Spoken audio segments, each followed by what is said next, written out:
Opinion on the loss of these American fashion brands from their heyday.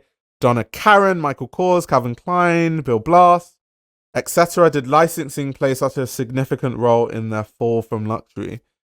Oh, that's a really good question. I think that, yeah, you kind of answered your own question. I think licensing cheapened a lot of these brands because Donna Karan, like mainline, is a very luxury thing. But I feel like when most people think of Donna Karan, they think of DKNY. And DKNY almost got to the point of being basically fast fashion. The same thing with Michael Kors and all the licensing that they did, to the point where Michael Kors was on discounters everywhere. Calvin Klein is kind of different because Calvin Klein, even though I still associate Calvin Klein with discounters and things like that, they've kind of been able to reel that back a bit with some stuff that they do with the runway stuff. They've always, for the longest, had runway collections. It was called Calvin Klein Collections for a long time. Then it was, CKNY 205, whatever, by Ras Simmons. And then it's back to being Calvin Klein Collections. We talked about Calvin Klein Collections recently, actually, because they had a new designer go there. So I think Calvin Klein has done a really good job on kind of reeling some of that back. Bill Blass, I just think Bill Blass most people don't even think about it anymore. It's just kind of disintegrated into the ether. I'm trying to think of any other American brands that we think of, like Halston. No one really talks about Halston anymore. Do we talk about Oscar de la Renta? Like, Oscar de la Renta shows up in red carpets. We see celebrities wearing Oscar de la Renta pieces. But we don't, that's another, I see it as a really quintessential American brand. People don't really talk about Oscar de la Renta often either. So I think it's more to do with licensing and over commercializing brands, American brands, that has led to their kind of downfall, I guess. But I wouldn't call it downfall because I'm sure these companies still make loads of money. So it depends what you consider a downfall. Okay, people are talking about the American brands. Yeah, Ralph Lauren too. Although I don't think Ralph Lauren is seen as a discounter brand, even though you can find it at outlets, especially Purple Label. Purple Label is still seen as a very... I remember when we were still talking about quiet luxury and having that conversation online, people were still saying, yeah, Purple Label is one of those things that fits seamlessly into the whole quiet luxury aesthetic also. So I think Ralph Lauren is still a brand that has been able to avoid being too over commercialized, even though you can still find it in outlets. But yeah. Consumer literacy is second grade level. Consumers have no clue about conglomerates. Damn, that's interesting. Because I can't really gauge. I'm so much in a fashion bubble where every quarter we're talking about the financial reports that it's hard to imagine a world in which people don't know that about these conglomerates, in fashion and stuff. Let's see. Marco says maybe because they are kind of perceived as family legacy owned companies. That's a good point, actually. Do you guys, I'm asking the chat this actually, but do you guys think that the average everyday luxury consumer knows that the luxury fashion industry is like a big machine? That they're all owned by massive conglomerates like Only the Brave or Kering or LVMH? Or Richemont? Do you think that the average everyday luxury consumer actually knows about these conglomerates? Or they just think that these brands operate as big family run businesses? No, the average person doesn't know how many brands are owned by LVMH. They have no idea that LV has anything to do with Moet. Let me ask you only one thing. Okay, let me see. What the question is. How do fashion designers end up with similar looks causing a trend? Is it manufactured beforehand? Because it can't all be a coincidence, right? Yeah, so how it happens is a lot of brands use the same trend forecasting software. So because a lot of brands use a lot of the trend forecasting software, they kind of jump to the same conclusions. They kind of end up using similar colors because they talk to the same trend forecasters. So that's how brands end up designing similar things. That's why brands that are more unique don't use trend forecasting software and they're not on those platforms. Fashion question, have you seen buyers make their decisions? Oh yeah, I've worked for luxury brands where I'm in the marketing team and there's a buying team and we have to work closely. So because the marketing team, basically we tell the buyers what's selling and what we're marketing and stuff, and buyers bear that in mind. So yeah, I've seen buyers make their decisions. A lot of it's not really about personal. Well, some of it is personal taste. I think buying has changed though as an industry. Before, when I first started in fashion, buying was a bit more personal taste.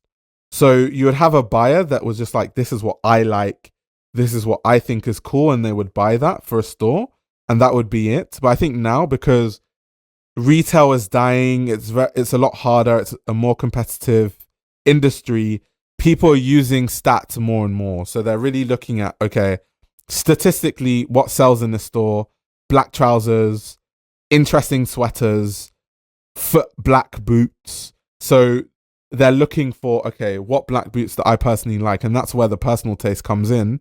But it's being informed by what's actually selling. Whereas I think in earlier times, buying wasn't really that analytical. It was more so what buyers liked and just trusting the taste of a buyer. But then those kind of stores don't last. If you think of stores like Colette, I'm a massive fan of Colette, and the buying in Colette was impeccable. Some of the best buying ever. One of my favorite stores to go to in Paris until it closed. But it didn't last because a lot of stuff in there wasn't selling because it was cool shit, but it wasn't analytical. So it wasn't really based on what was actually selling. And that's how you end up with a store that doesn't last too long. So it really just depends.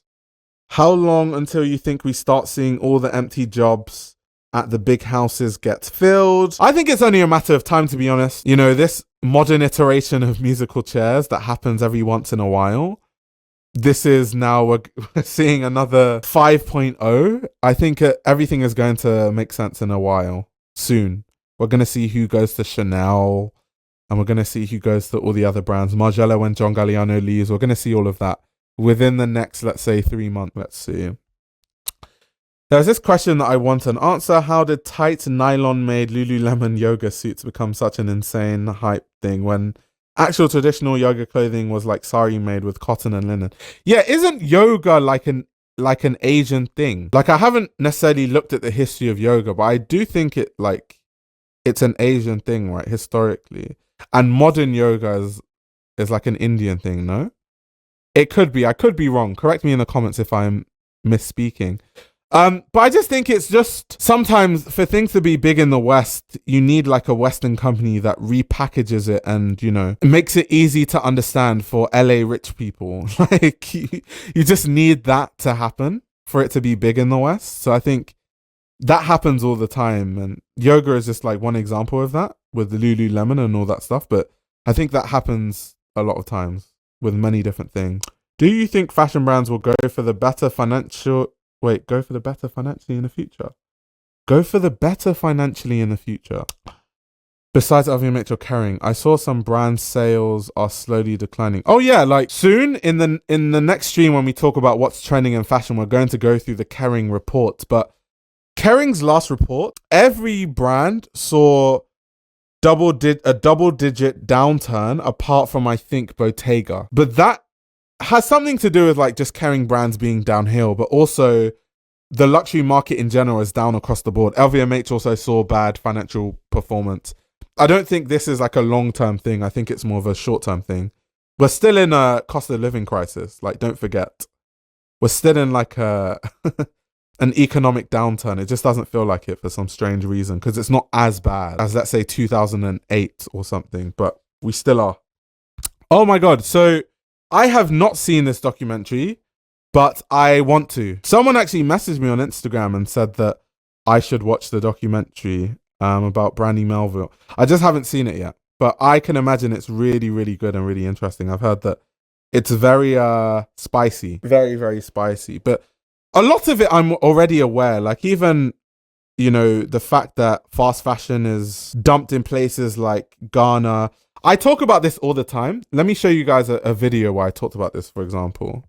Let me show you. Okay, yeah. So I made this video once on Priya Alawadia, who is an Indian Nigerian fashion designer, but a lot of her work is inspired by, you know, her heritage and stuff like that. And she did a whole project. Let me skip to that part in the video so you guys can see it visually. But she did a whole project talking about the fact that, you know, Western countries kind of dump a lot of waste, like textile waste and old clothes, into places like Ghana, places like India. A lot of the stuff gets dumped too. This is, stuff that, so this is from the project, for example. It's this stuff. So this was part of her research. This is stuff that like is quite well known. I guess for me, it's very much well known because I work in the industry. So it's things that you talk about almost all the time. But yeah, it's interesting though that these conversations are still being had. And I think they need to be had because I think sometimes people don't actually consider how massive of an impact the clothing that they wear has on the environment and just on things in general, to be honest. Could you explain economics to scale? And like do you mean economies of scale? Do you mean economies of scale? And like what it influences within fashion? Let me wait for that. Do you mean economies of scale? Oh, okay. Economies of scale. Okay. Economies of scale. So, all right. Kind of a deep thing. I'll kind of just give a few examples based on like stuff I've done in the industry. So let's start with factories and how factories work. So let me not say most, but let's say the typical factory, if you want to produce clothing, most factories will not allow you to produce less than 50. Some even, they'll say you can't produce less than 100 of a certain thing. And the reason why they say that is it needs to be worth their while to produce your clothing. Because if you're just going there and producing 5, it's not worth their while. It's not worth their time. So they kind of force you into producing a lot of garments that you wouldn't want to. Now, if I'm an individual like me, if I wanted to produce, I have absolutely no leverage. So I just have to produce 100 or do whatever. Now, if I'm LVMH and I go to the exact same factory, because I produce so many clothes and every factory in the world obviously would know what LVMH is and they're aware. So by the time they see LVMH, they're first thinking, well, if I get into business with one of the LVMH brands, if we start producing Givenchy's clothing, that might lead to us producing Dior's clothing and more stuff. So already LVMH has so much leverage. So LVMH can be like, well, we just want to produce 10 of that piece. And the factory just has to be like, okay, we'll produce 10 because it's LVMH. And they're thinking long-term business-wise, we can make more money from LVMH in the long term. So we're just going to do what they say because LVMH has that kind of leverage. That no one has that kind of leverage as someone like me, like tiny little me with my tiny little brand. I don't have that leverage. So I end up spending more money to produce at every turn. I produce more clothing than I need to. So I might have clothing that doesn't sell and it ends up in TK Maxx or, you know, I end up selling it for a discount. So I'm losing money there. LVMH doesn't need to do that. Then economies of scale becomes if I produce 100 of also, okay, this is something I forgot to mention also. So the more you produce of the same garment, the less each garment actually costs to produce at that same factory. So if I wanted to produce a specific denim jacket and I was to produce 100, let's say the cost per jacket is random figure, £50. If I was to produce 10,000 of the same denim jacket, you could negotiate the factory that each jacket would then cost 40 to produce or 35 to produce. So you're actually spending less for each garment to produce. So that's where the economies of scale become. So when you see an independent brand, it costs them more money to produce something of the same quality as, let's say, a massive luxury brand because of economies of scale, because the smaller brand will produce only 2,000, the big brand might produce 10,000. And that's in every industry. It's not just fashion. This is a big thing in perfume. So in perfumery, big companies like L'Oreal and Estée Lauder and all these kind of massive ass companies, they buy raw materials in bulk, like in huge quantities, massive quantities, because they use those raw materials for all the licensing deals they have, all the brands that they run. They can just use the raw materials across all their brands and all their companies. So it's so cheap to produce fragrances for a massive company like L'Oreal. Now, if I started a perfume line, the same raw materials might even cost 5 times as much, if not more, because I don't have that same leverage and the economies of scale. So it starts to affect every single aspect of the business. So going back to luxury brands being overpriced and luxury brands charging an arm and a leg, I tell people all the time, because some people will tell me that, yeah, but I have a brand and it costs me, 1,000 to produce this jacket. So surely you're kind of saying that brands are earning more money than they are. And I'm like, do you not know that it costs the brand, if the brand was to make that same jacket, it would cost them less than 1,000. Like, how do you not know that?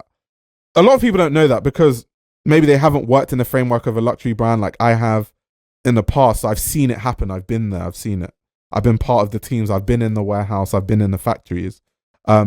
So a lot of people actually don't realize economies of scale and how important it is, and how much big companies and, massive conglomerates leverage economies of scale to improve their profit margins. I think it's so overlooked in fashion. So many people don't understand that this happens. And it's not just the fashion thing. It happens in every industry. That's why I talked about the fragrance industry as well. It's same thing. So that's why if a perfumer, like an indie perfume house, has a really expensive perfume, I don't have an issue paying more money because I know it probably costs them way more to make. Whereas when a luxury brand does it, now I'm actually thinking of this cost, do I really want to pay that? Does it make sense? Did they use raw materials? What did they use? I start thinking about all these things because I know they have economies of scale in their favor. So if it's a conversation of how much it cost them to produce it, it can't be that much. It cannot be that much. Micah says, economies of scale should be simple to understand. Just think about the price of putting goods in a car. If I've only sold 40 pieces, still have to pay for an entire car for transport. Yeah. Is it possible to get high quality productions in Italy for a small brand, like 500 pieces per order? 500 pieces is actually quite a lot. There are a lot of factories in Italy that will do less, like 100 pieces or 50. But I personally don't see, I know actually one factory that does less than 50 pieces per order, but it's rare. There are very few factories that will let you produce less than 50 per order. But most of them are around that 50 to 100 for a starting point, and then you can go from there. So it doesn't even have to be as much as 500. But yeah, there are a lot of high quality manufacturers in Italy that will do that for you. How do you get in contact with high quality manufacturers? It's not that hard, I think a lot of people make it, contacting factories or knowing which factories are good, they make it harder than it is. There are directories online of loads of different factories, and then you just have to do your research and see what they specialize in and kind of what you want. Because different factories specialize in different things. There'll be leather factories, knitwear factories, denim factories.